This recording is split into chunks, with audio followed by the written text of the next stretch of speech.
Olá pessoal, tudo bem? Dando continuidade à nossa aula de aplicação da farmacocinética à farmacoterapia, aula 2. Nesse vídeo, daremos continuidade à discussão dos processos farmacocinéticos e a aplicação que os parâmetros farmacocinéticos têm na farmacoterapia. Então vamos iniciar a discussão do processo de distribuição e com o parâmetro volume de distribuição. Então, nós já vimos que o volume de distribuição é o parâmetro farmacocinético empregado para avaliar o acesso do fármaco aos diferentes tecidos do organismo.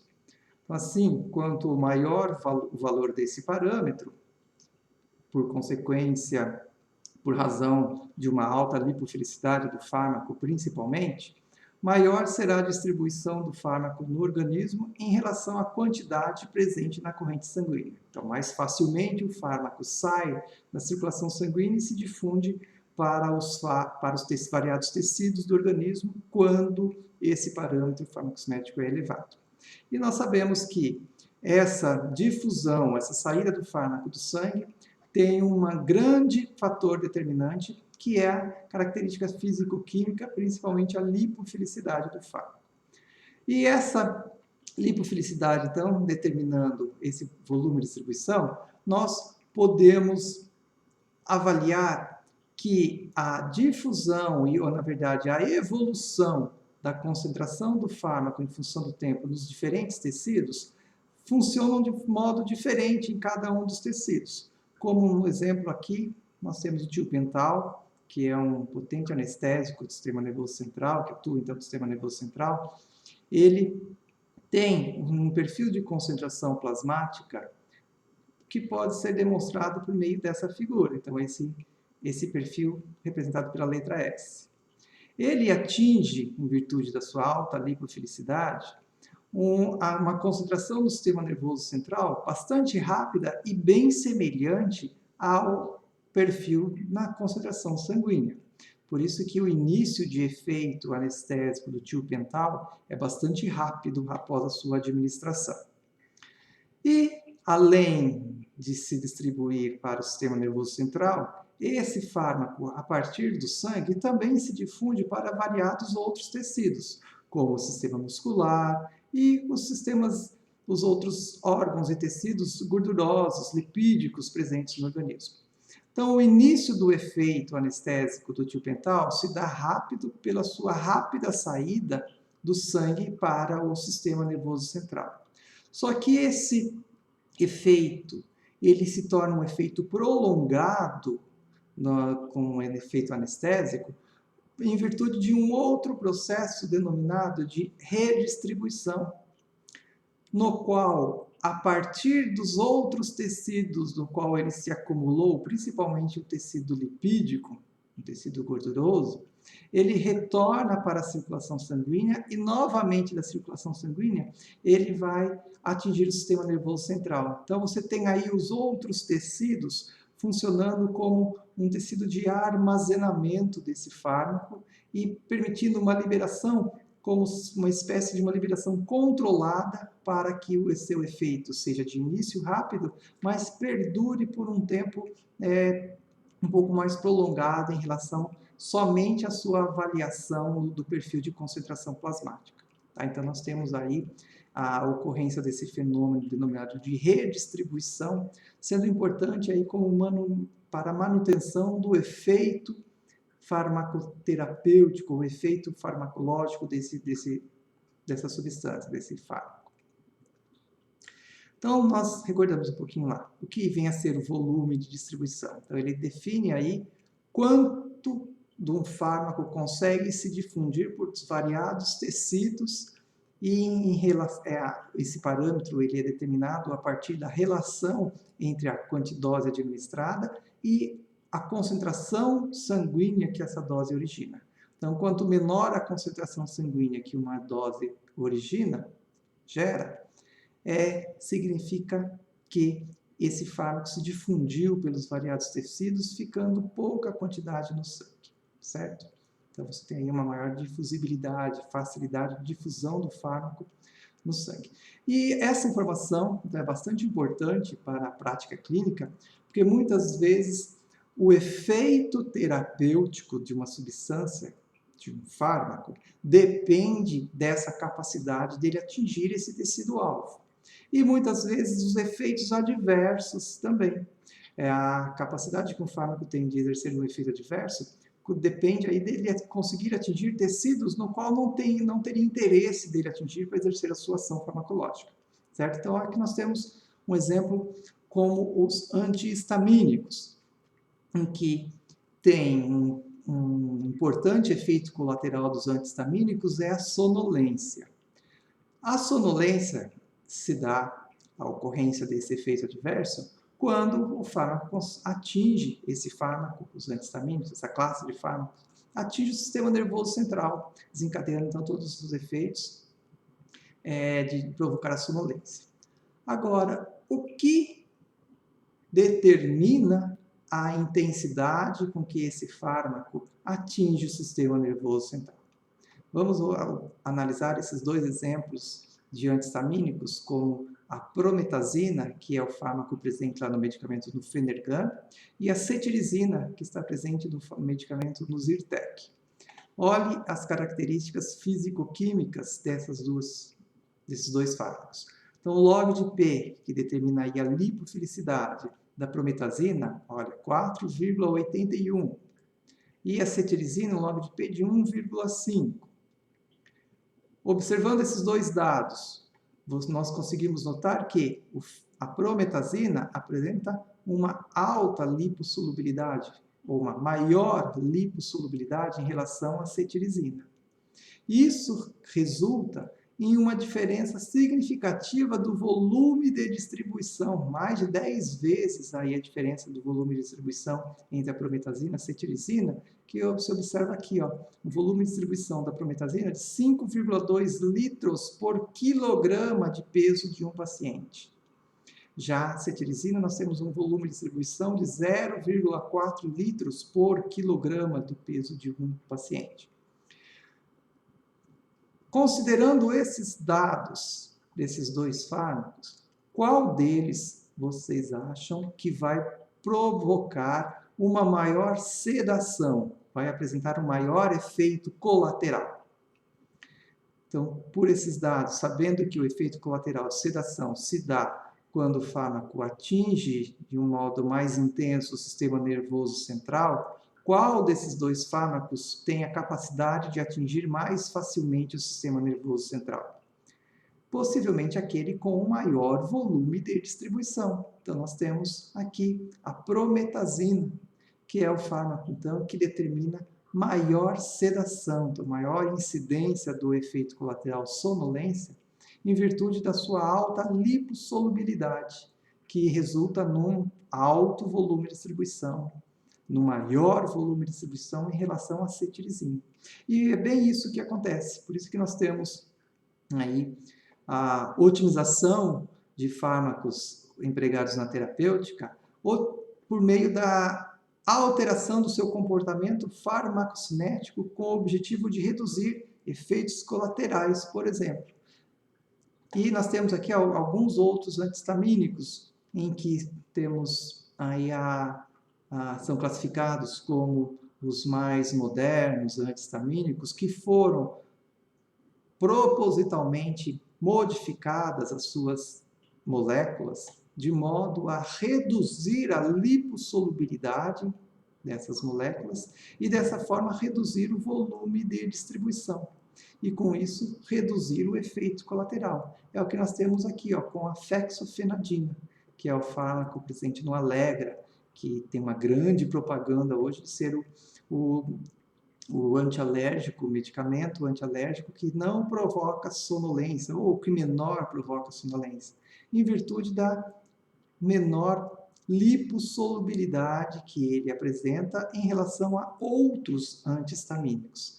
Olha aqui como a loratadina tem um log de P de 1,42, a desloratadina 1,31, que esses, em relação ao anterior que nós já vimos, né, em relação à prometazina, já tem uma lipossolubilidade bem reduzida. Então, Por consequência, eles apresentam um volume de distribuição também já menores que a fexofenadina, que a prometazina. Mas, dentre esses três, a fexofenadina é o que apresenta o menor lipossolubilidade, então há um menor volume de distribuição, menor incidência de efeitos colaterais. Então nós temos aí a relação entre a ocorrência de efeito colateral com a capacidade do fármaco atingir os variados tecidos. Temos também outro exemplo com os antilipêmicos. Acontece a mesma coisa. Então, os antilipêmicos, medicamentos utilizados aí para a redução de triglicérides, colesterol elevado. Então, nós temos aí, dentro dessa classe dos antilipêmicos, das estatinas, temos aí a simvastatina, fluvastatina, lovastatina, pravastatina, rosuvastatina, vários exemplos de fármacos. E temos, dentre esses fármacos, aqueles com alterados lipossolubilidades, em que, com a evolução, com o desenvolvimento, o conhecimento da composição dessa molécula, das características físico-químicas dessas moléculas, foram otimizadas essas moléculas de forma a reduzir a sua lipossolubilidade. Reduzindo a sua lipossolubilidade, há uma redução do volume de distribuição. E esse volume de distribuição para esses fármacos era um parâmetro de extrema importância para a ocorrência de efeitos colaterais. Um efeito colateral bastante comum dessa classe de fármacos é uma lesão muscular, que é inicialmente constatada por uma dor muscular e até mesmo insônia, com os problemas cognitivos que ela apresenta, mas a principal é essa leve dor muscular, que ocorre em virtude de uma lesão ao tecido muscular. E o fármaco que consegue atingir esse tecido muscular, que é um tecido não muito irrigado, então é um fármaco que apresenta aí um considerável, médio, elevado volume de distribuição. Então, dentre esses exemplos de estatinas, como simvastatina, fluvastatina, atorvastatina, rosa e pravastatina, olha aqui a escala do log de P delas. Qual vocês acham que tem o potencial de apresentar maior efeito colateral, por exemplo, dessas dores musculares ou uma lesão ao tecido muscular? Então, observando aqui que essa escala está crescendo de baixo para cima, então o fármaco que apresenta um maior volume, maior lipofilicidade, possivelmente vai apresentar um maior volume de distribuição e vai ser, então, aquele que apresenta uma maior incidência de efeito colateral. E é realmente o que acontece. Inclusive, esse exemplo aqui, ó, a serivastatina, ela foi inicialmente desenvolvida, foi inicialmente disponibilizada no mercado, foi comercializada, mas ela foi retirada do mercado, teve um recall desse fármaco aí mundial, porque ela começou a apresentar em alguns pacientes um efeito colateral muito intenso, e esse efeito colateral muito intenso se deve à sua alta lipofilicidade, resultando num alto volume de distribuição, atingindo os níveis no tecido muscular muito elevados, que causou então uma toxicidade excessiva dela, que é até conhecida como rabdomiólise. Então ela foi retirada do mercado. E estão hoje disponíveis no mercado algumas estatinas mais modernas que foram então modificadas aí na sua molécula de modo a reduzir a sua lipofilicidade, consequentemente reduzir o volume de distribuição, reduzir os efeitos colaterais. Tá? Então nós temos aí exemplos como a rosuvastatina, pravastatina, que são hoje aqui as que apresentam um menor volume de distribuição. Olha como a pravastatina, o volume de distribuição aqui bem reduzido, então isso tem um potencial baixo de gerar efeitos colaterais. Estão disponíveis para na dispensação, na assistência farmacêutica pelo SUS, a simvastatina, acho que até a rosuvastatina também já está, a atorvastatina, desculpa, também já está disponível para tentar minimizar os efeitos colaterais. Então, um paciente reclamando de intensas dores musculares, aquela dor que parece de atividade física, sabe, de academia, ela quando muito intensa, dependendo da estrutura corpórea do paciente, se deve então a um intenso efeito colateral da simvastatina. Então, uma medida segura para esse paciente é substituir a simvastatina por outra estatina com um menor volume de distribuição. Uma atorvastatina, uma rosuvastatina, uma pravastatina. Isso tem grandes chances de funcionar e reduzir a intensidade desses efeitos colaterais para esse paciente. O volume de distribuição, que determina o processo de distribuição, também deve ser avaliado no caso de antimicrobianos, em que o efeito, a eficácia desses antimicrobianos é totalmente dependente desse parâmetro, volume de distribuição, em que, para conseguir atingir o efeito esperado de morte dos micro-organismos que estão provocando aquela infecção em determinado tecido, esse fármaco tem que apresentar uma penetração tecidual adequada e atingir nesse tecido a concentração mínima efetiva desse antimicrobiano. Então, fármacos de alta lipossolubilidade é o que vão apresentar uma maior penetração tecidual e vão, então, conseguir atingir as concentrações nesse tecido mais efetivas. Então, dependendo do local da infecção, a seleção do antimicrobiano se dá não somente pelo seu espectro de ação, mas também pela sua característica físico-química, se ele vai conseguir atingir aquele tecido ou não. Por exemplo, fármacos hidrossolúveis, que apresentam um volume de distribuição lá não tão grande, não penetram de forma adequada em tecidos com baixa irrigação sanguínea, com infecção bacteriana. Por exemplo, a gentamicina, que é um excelente antimicrobiano, mas ela é utilizada para infecções que afetam tecidos com uma considerável irrigação sanguínea. Então, tecidos que não apresentam uma irrigação sanguínea tão efetiva, esse fármaco, por ser, olha, ele é bastante hidrofílico, tem um log de P menos 1,9, ele não vai conseguir atingir eficientemente esse tecido. Tá? No caso, outro exemplo, a ciprofloxacino, que é um outro antimicrobiano, administrado uma dose de 500 mg, cujo log de P dele, a lipofilicidade dele, é menos 0,57. E temos um da mesma família, o levofloxacino, também, 500 mg, um log de P de 0,11, então mais lipofílico que esse, que é inclusive negativo, o valor log de P dele. Olha as diferenças que se obtém quando se administra a mesma dose em tecidos, por exemplo, no pulmão, que é mesmo sendo um tecido bastante irrigado, mas mesmo assim já gera concentrações teciduais significativamente diferentes para esses dois fármacos em virtude da diferença lipossolubilidade entre eles. Então, no caso de uma infecção pulmonar, qual desses dois antimicrobianos vai ter o potencial de ser mais eficiente para o indivíduo? Aquele que apresenta um maior volume de distribuição. E olha que esse volume de distribuição para esses dois fármacos origina concentrações teciduais bem diferentes, cerca de 10 vezes, ou 5 vezes, na verdade, aqui, né?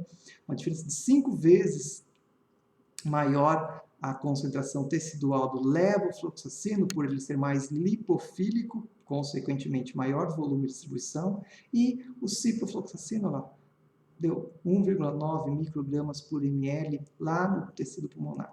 Tá? Então, nós temos aí diferenças significativas de concentração no tecido-alvo em virtude do volume de distribuição do fármaco. Também nós temos aí alguns outros exemplos para casos bem importantes de infecções que atingem tecidos de difícil acesso sanguíneo, então de irrigação bastante prejudicada, como tecidos ósseos, nas osteomielites, sinusites, infecções dentárias, nos alvéolos dentários. Então, um antibiótico, um antimicrobiano, para exercer o efeito nesses tecidos, tem que apresentar um volume de distribuição considerável para conseguir atingir esses tecidos. Senão, ele não vai conseguir atingir a concentração efetiva, não vai ser efetivo, não vai conseguir levar à destruição dos micro-organismos presentes nesse tecido. Nós temos aí, ó, para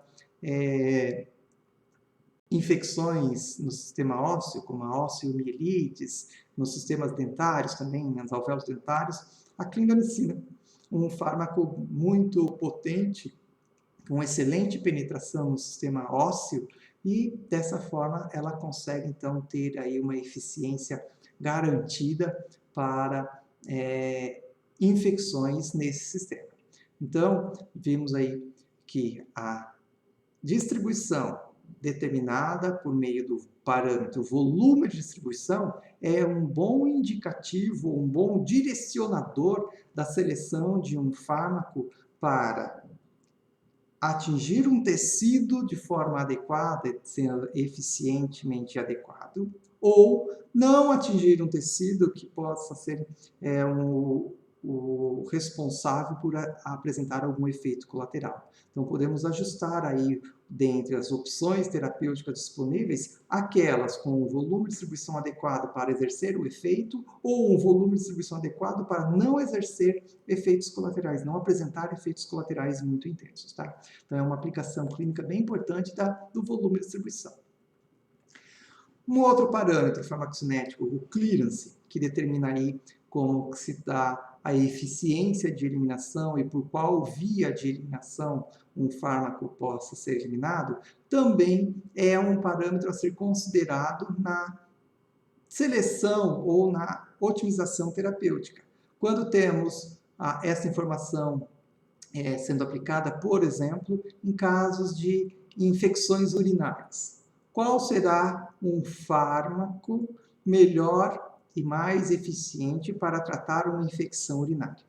Pensar que uma infecção urinária é uma contaminação, uma infecção por micro-organismos presente no trato urinário, que pode ser uma infecção alta, no trato urinário alto, que acomete ali os rins, a pelve renal, os ureteres, ou, mais comumente, as infecções renais que acontecem ali, acometem a bexiga e o uretra, né?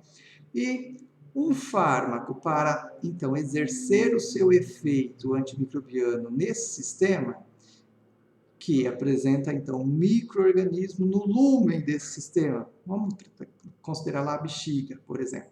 Então, onde que está essa infecção? No lúmen da bexiga.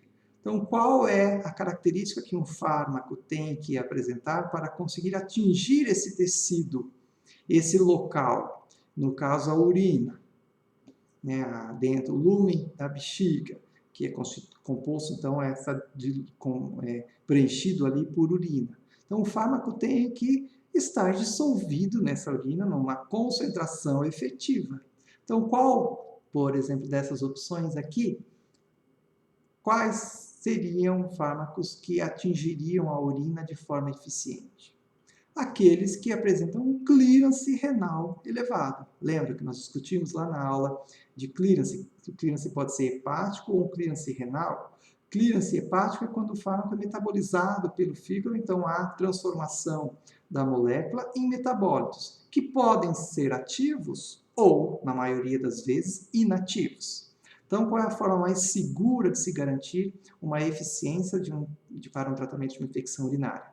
Que o fármaco chegue lá na urina de forma inalterada, sem sofrer o processo de metabolização. E quem é capaz de chegar lá na urina sem ser metabolizado? Os fármacos mais hidrofílicos, os fármacos que apresentam um baixo clearance hepático, consequentemente, ele apresenta um alto clearance renal. E é isso que nós temos aqui. Quando um fármaco tem uma alta porcentagem na urina, ou uma considerável porcentagem na urina, é uma porcentagem do fármaco que é eliminado de forma inalterada na urina. Então, dentre essas opções aqui, ó, o moxifloxacino, ele apresenta uma baixa quantidade de fármaco eliminado de forma inalterada na urina. Ele apresenta, então, uma menor eficiência em relação a esses 3 outros para tratamento de infecções urinárias. Por isso, para infecções urinárias, esses 3, a nitrofurantoína, o ofloxacino ou ciprofloxacino, que é o mais utilizado, são aí os eleitos para infecções urinárias, porque eles apresentam um clearance renal significativo. Então, eles não sofrem uma metabolização tão intensa. Então, eles são eliminados e atingem a urina numa porcentagem, numa quantidade elevada, ou seja, uma quantidade inalterada na urina elevada para conseguir exercer o seu efeito sem risco de perder a sua atividade pelo processo de metabolização. Também é importante o conhecimento de como se dá esse clearance e essa eliminação de fármaco em casos de intoxicações, no qual podemos acelerar essa eliminação de um fármaco por meio da alteração do pH urinário.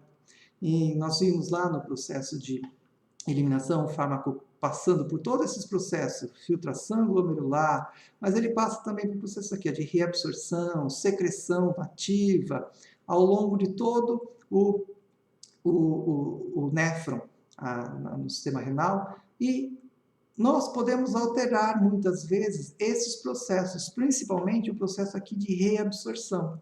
Como nós conseguimos alterar esse processo aqui de reabsorção? Alterando a forma com que o fármaco se encontra aqui nessa urina, principalmente aqui no início da formação da urina, alterando a forma, se ele está na forma ionizada ou não. Então, se uma molécula que passou por um processo de filtração, caiu aqui no início, no tubo contorcido proximal, e nessa porção, a urina está com uma composição cujo pH permita com que essa molécula que seria reabsorvida fique agora na sua forma ionizada, nós conseguimos aí reduzir esse processo de reabsorção. Reduzindo a reabsorção, uma maior quantidade do fármaco vai sair na urina e sendo eliminada. Então, nós conseguimos, por meio da alteração do pH urinário, reduzir ou intensificar a eliminação de um fármaco, reduzindo aí os processos, principalmente de reabsorção. Então, por exemplo, um fármaco ácido, quando ele cai na urina. Se o pH dessa urina for um pH ácido, esse fármaco vai ter o seu equilíbrio da sua dissociação deslocado para o sentido não dissociado. E dessa forma não dissociada, ele pode ser facilmente reabsorvido e voltar para o sangue. Dessa forma, a quantidade desse fármaco que sai na urina é reduzida. Já se esse fármaco ácido, pelo processo de filtração, caiu nessa urina inicial, e o pH dessa urina inicial é um pH alcalino, essa urina está alcalinizada, o que acontece com a dissociação, com o equilíbrio de dissociação dessa molécula? Ela se desloca para o estado ionizado. E agora, essa molécula no estado ionizado tem a sua reabsorção dificultada. Então, você não consegue promover um retorno do fármaco da urina para o sangue. Dessa forma, uma maior quantidade do fármaco é eliminada na urina. Então, em casos de intoxicações, é importante e é bem aplicado na prática clínica conhecer a partir de qual clearance, a predominância de um clearance renal que um fármaco sofra, promover aí uma maior ou uma menor eliminação urinária desse fármaco. Se caso fosse um fármaco básico, então um fármaco básico, quando ele cai na urina, se essa urina estiver alcalinizada, ele permanece uma maior proporção na sua forma não dissociada. Então, isso favorece a sua reabsorção, pouco fármaco é eliminado na urina. Mas agora, se eu acidificar esta urina para um fármaco básico, a acidificação da urina promove um deslocamento do equilíbrio de dissociação para o lado dissociado. Então, dessa forma, você vai ter aí uma dificuldade da reabsorção desse fármaco, maior quantidade do fármaco será eliminada na urina. Então, essa informação é importante aí em caso de intoxicações, quando você quer aí, aumentar a excreção, o clearance de um determinado fármaco.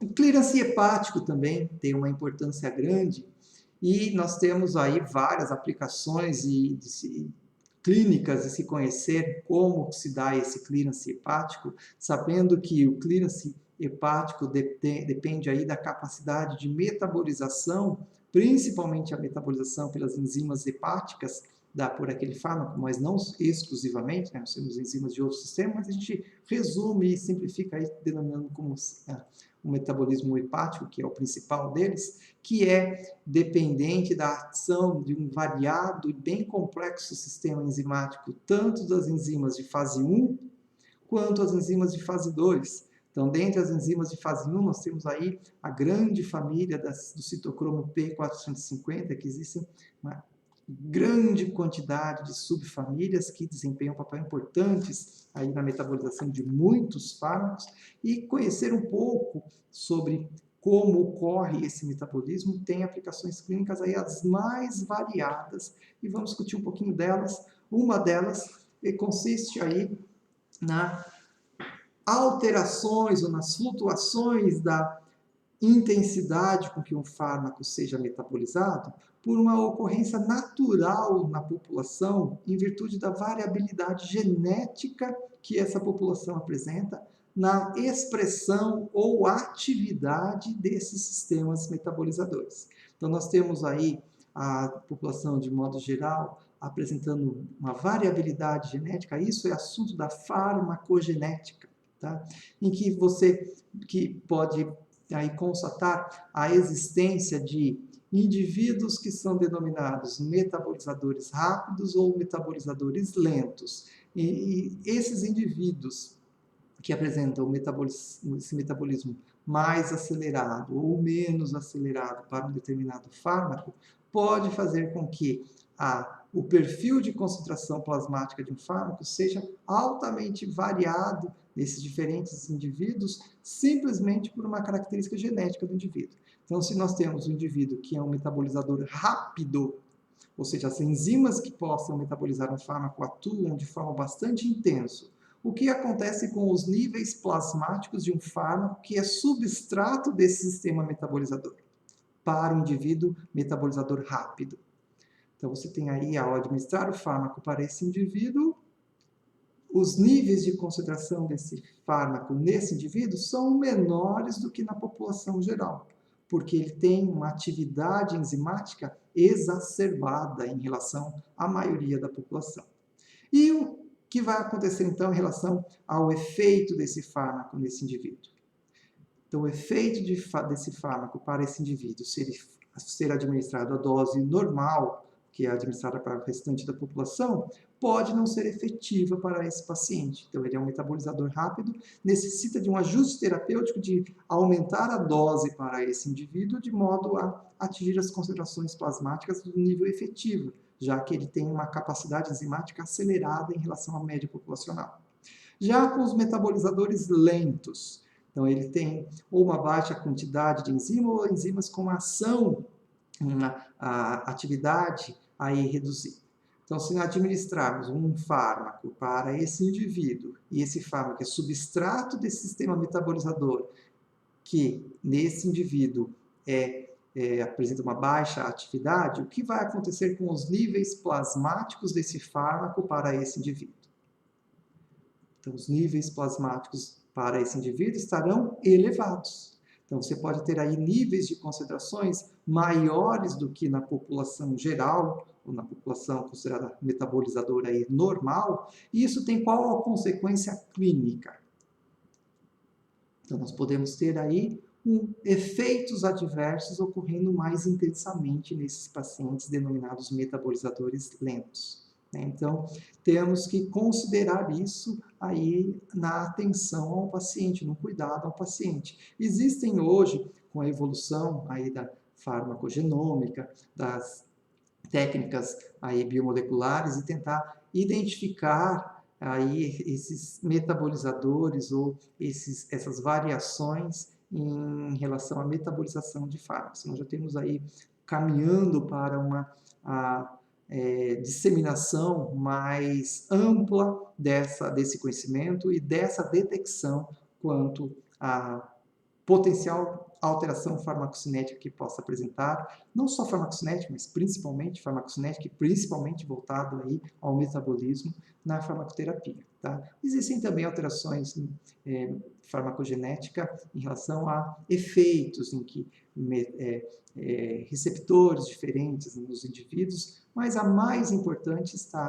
relacionada ao metabolismo mesmo. Né? Então, nós temos aí os indivíduos que são considerados metabolizadores rápidos, lentos, até mesmo ultra rápidos, em que aquele determinado fármaco pode nunca conseguir exercer efeito naquele indivíduo. Então, sabendo disso, em que existe uma grande variabilidade genética para esse determinado metabolizador, e um fármaco é um substrato desse sistema, uma possível ação farmacêutica, aí uma sugestão de alterar aquele medicamento para um que não tenha risco de sofrer essa alteração em virtude da variabilidade genética, já que se for constatada uma ineficiência ou efeitos colaterais mais intensos de determinado fármaco.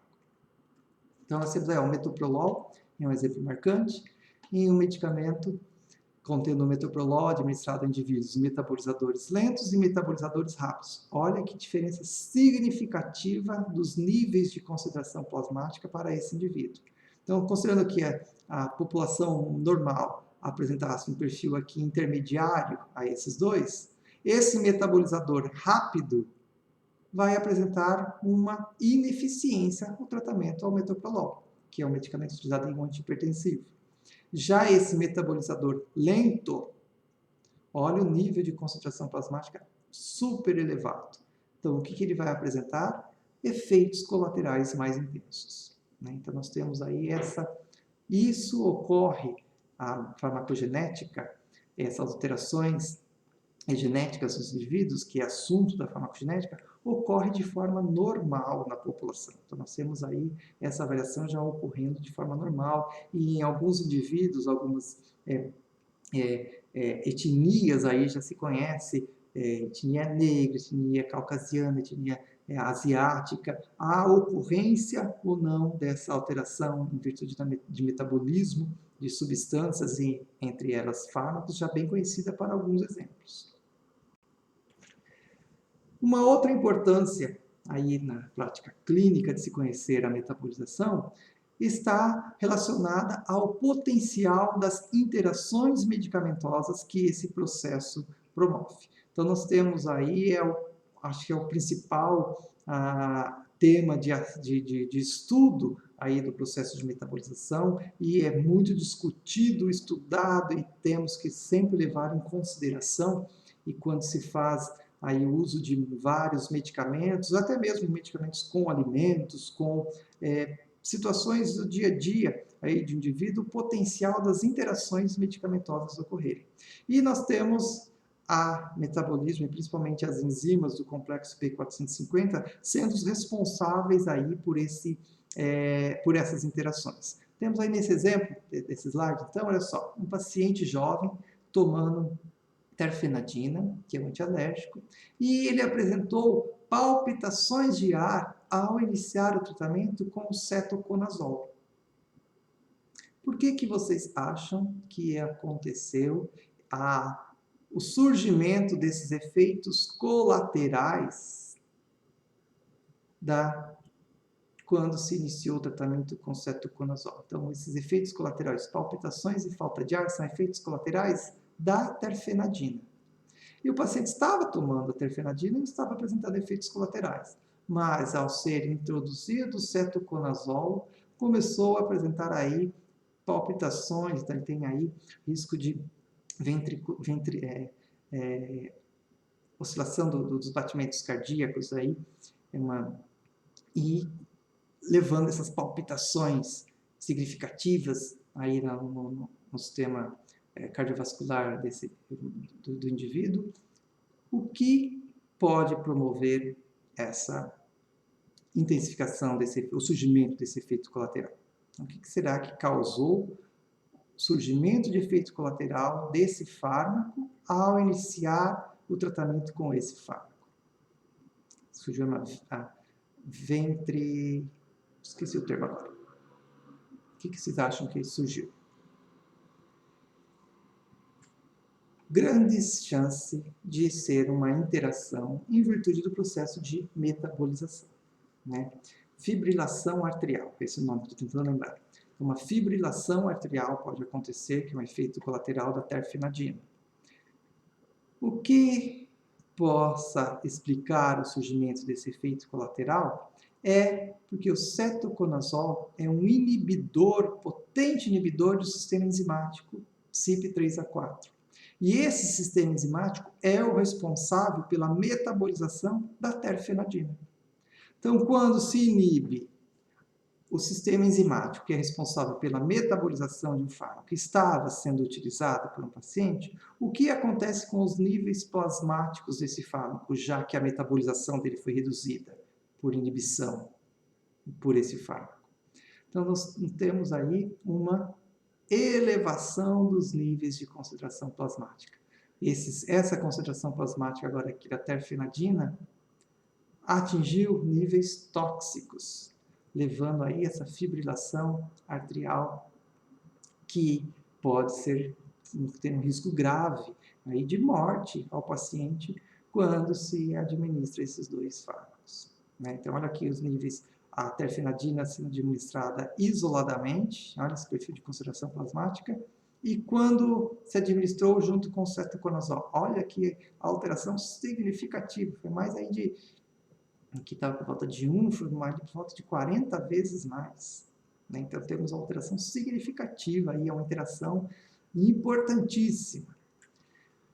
Então, nós temos aí as interações tendo um papel bem importante em relação à metabolização. E nós temos aí o sistema CYP3A4, responsável pelo metabolismo de uma grande quantidade de fármacos, vários exemplos de fármacos, inibidores do canal de cálcio, benzodiazepínicos, inibidores de protease, antihistamínicos, ciclosporíneos, vários fármacos são metabolizados por esse sistema e vários fármacos que são indutores ou inibidores desses sistemas enzimáticos. Então, o potencial de interação desses fármacos aos que são substrato desse sistema é muito importante. Então, nós temos aí os inibidores. Cetoconazol é um potente inibidor de muitos sistemas enzimáticos, principalmente desse. Então, ele entra como o primeiro da fila de inibidores, entre outros. E indutores. Então, são aqueles que promovem uma intensificação do efeito ou uma intensificação da expressão da quantidade desses sistemas enzimáticos. Temos aí importantes indutores enzimáticos também, como a carbamazepina, ritonavir, rifampicina. Então, naquele caso anterior, da terfenadina, se ela fosse administrada, ao invés de cetoconazol, com uma ritonavir, por exemplo, uma rifampicina, o que aconteceria com os níveis plasmáticos da terfenadina? Eles cairiam, né? Como nós estamos utilizando aqui um indutor enzimático, então a metabolização da terfenadina, que é um substrato desse sistema enzimático, vai se reduzir. E isso pode resultar numa ineficácia do tratamento com aquele fármaco em virtude da interação com o indutor enzimático. Certo? Temos também um outro exemplo aqui de uma interação que ocorre com essa enzima CYP2D6, que é a responsável pela conversão do fármaco codeína em morfina. Então, a codeína, para exercer o seu efeito analgésico, ela é um profármaco. Para exercer o seu efeito analgésico, ela precisa ser convertida em morfina por ação dessa enzima, CYP2D6. Mas se o paciente que faz uso da codeína para efeito analgésico fazer uso de outros fármacos que sejam inibidores dessa enzima, como, por exemplo, fluoxetina, paroxetina, quinidina, haloperidol, o que pode acontecer com esse efeito analgésico da codeína? Não surgir, né? Então, você pode ter aí não o surgimento de um efeito analgésico da codeína por inibição enzimática por esses fármacos, e em que não vai ocorrer, então, a conversão da codeína em morfina. Esse mesmo sistema enzimático também é responsável pelo metabolismo de antidepressivos tricíclicos, beta-bloqueadores, só que nesse caso eles não são profármacos, eles atuam diretamente dessa forma. Então, se eu inibir a metabolização, eu não vou ter ineficácia, eu vou ter efeitos colaterais desses fármacos, né? Os antidepressivos tricíclicos, beta-bloqueadores, pela inibição desse sistema CYP2D6. Olha aqui um outro exemplo. A terbinafina é um inibidor e a paroxetina um substrato. Então, quando eu tenho, olha os níveis plasmáticos de paroxetina, quando eu administro juntamente com a terbinafina, que é um inibidor do sistema enzimático CYP2D6. Olha, os níveis lá estão bem altos. Isso pode, então, levar a efeitos colaterais mais intensos para pacientes que usam esses medicamentos conjuntamente. Temos outros exemplos, a CYP2C19, que é responsável pelo metabolismo de alguns fármacos importantes, ou até mesmo esse daqui, a fenitoína, com de estreita faixa terapêutica, que é aquele fármaco cuja oscilação entre concentração mínima efetiva e concentração máxima tóxica é bem reduzida. Então, nós temos que ter um controle grande dessa concentração plasmática, e se for alterada a metabolização desse fármaco pela utilização de inibidores ou indutores desse sistema enzimático, podemos levar a concentrações plasmáticas fora dessa faixa terapêutica. Então, levar a efeitos colaterais ou ineficácia, e esse fármaco é um anticonvulsivante. Então, um paciente abaixo da concentração efetiva da fenitoína vai ter convulsões. Isso pode ser grave em determinadas situações. Se a pessoa é uma mulher grávida e ter uma convulsão, ela pode ter um aborto durante a gravidez. Outro sistema enzimático, a CYP1A2, que é responsável pelo metabolismo desses fármacos, teofilina, imipramina, propranolol, clozapina, cujo inibidores são cimetidina, fluoroquinolonas. Então, nós temos vários exemplos. A gente poderia ficar aqui o dia inteiro passando para vocês exemplos de fármacos, exemplos de sistemas enzimáticos, quais são os substratos para esses sistemas enzimáticos, quais são indutores ou inibidores para esses sistemas enzimáticos. Só que a gente temos livros aí que discutem isso de forma bastante intensa, são livros aí bastante extensos, um assunto bastante extenso, em que nós não vamos conseguir memorizar todas essas informações, tá? Por isso que temos disponíveis ferramentas que nos auxiliam a detecção e a minimização da ocorrência desses efeitos, dessas interações aí em virtude do processo de metabolização. E uma ferramenta bastante importante é esse site aqui, ó, www.drugs.com. Nesse site, eu vou até mostrar aqui para vocês. Olha só, entrando nesse site, essa é a página inicial desse site. Ele traz muitas informações, ele está disponível também na forma de aplicativo para celular, tá? Então, você tem aqui várias informações, e um item importante, que eu gosto de utilizar bastante aqui nessa base de dados, é esse Interactions Checker. Então, esse site, drugs.com, é um site americano, em que ele tem aí uma atualização constante. Então, você tem aí a compilação de dados, a atualização das informações nesse site aí sendo realizada aí constantemente por variadas associações médicas, de classes farmacêuticas, lá dos Estados Unidos, principalmente o FDA dá um suporte para esse banco de dados também. E existe aqui, então, nesse site, esse item aqui, ó, o Interactions Checker. É uma ferramenta de busca de interações farmacológicas bem importantes, e que clicando nela, ela te abre aqui a janelinha aqui para busca, um campo aqui de pesquisa para testar interações. Por exemplo, o paciente está com uma prescrição com 4, 5 medicamentos, digite aqui todos os medicamentos para vocês fazerem uma busca sobre essas interações. Vou voltar aqui para o slide só para a gente ver um exemplo que temos aqui, ó. Então, o paciente utiliza regularmente a amiodarona, necessita de tratamento com estatinas. Qual das opções abaixo seria a mais adequada? Simvastatina, lovastatina ou pravastatina? Então, utilize a tabela de interações e justifique a sua escolha a partir lá do site drugs.com. Então, nós conseguimos, com aquela ferramenta, drugs.com, consultar, por exemplo, as interações que ocorrem. Vamos fazer aqui junto com vocês um exemplo. Amiodarona. Só que como o único inconveniente é como esse site é americano, o nome dos fármacos está aqui, o nome da molécula, do princípio ativo, então o nome do fármaco, a denominação comum internacional, e na verdade a denominação comum americana que eles utilizam aqui, em que então tem que ser o termo em inglês a ser utilizado. Então amiodarona, em inglês é amiodarone. Então vou adicionar. Na hora lá ele pesquisou, pediu para a gente buscar a simvastatina. Então simvastatina. Ops.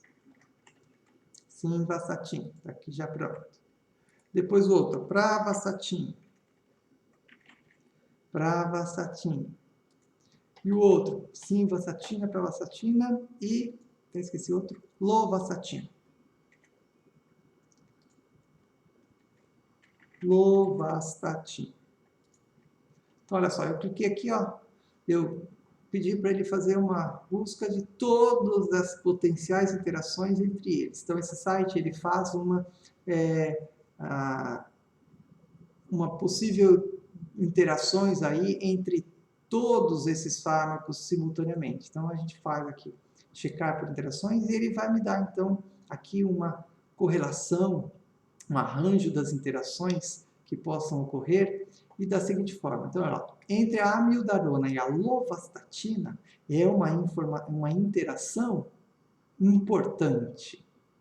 Então, essa interação, ela pode ser considerada grave. Então, ele explica aqui, ó, fale ao seu médico antes de utilizar a lovastatina junto com a amiodarona.